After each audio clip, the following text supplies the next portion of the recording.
দিনাজপুরের শঙ্করপুর ইউনিয়নের ৫ কিলোমিটার পাকা সড়কের বেহাল দশায় চরম দুর্ভোগ পোহাচ্ছেন এলাকাবাসী।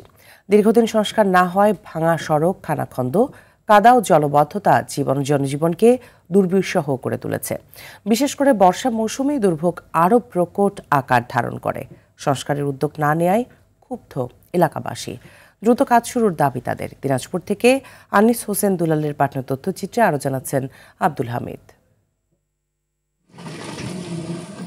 দিনাজপুর সদরের মোহনপুর থেকে বন্তারা পর্যন্ত ৫ কিলোমিটার সড়কটি দিয়ে যাতায়াত করেন কয়েক লাখ বাসিন্দা। ২০১৭ সালে কিছু সংস্কার করা হলেও বিগত ৮ বছরে সড়কটির উন্নয়নে আর নজর দেয়নি কর্তৃপক্ষ। দীর্ঘদিন মেরামত না করায় বিভিন্ন স্থানে তৈরি হয়েছে খানাখন্দ। সড়কের এমন বেহাল দশায় তীব্র ভোগান্তিতে পড়েছে এ পথে চলাচলকারীরা।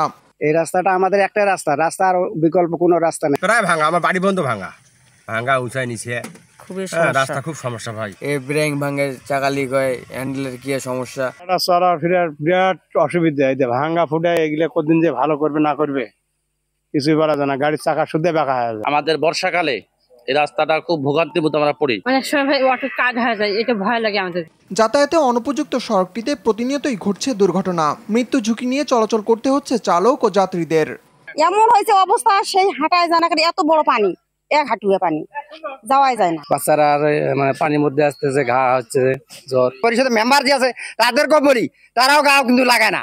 মানে রাস্তাটা নিয়ে আমরা যে এমন ভাবে আছি মানে বলা যায় না। চাচ্ছি যে যাতে মেরামত হয়। দ্রুত সংস্কার করলে আমাদের এই গ্রামবাসীর জন্য বা এই চলাচল রাস্তার লোকজন চলাচলের জন্য খুবই সুবিধাজনক হয়। তবে সড়কটি মেরামতে আশার বাণী শোনালেন স্থানীয় সরকার প্রকৌশল অধিদপ্তর LGEDর এই প্রকৌশলী।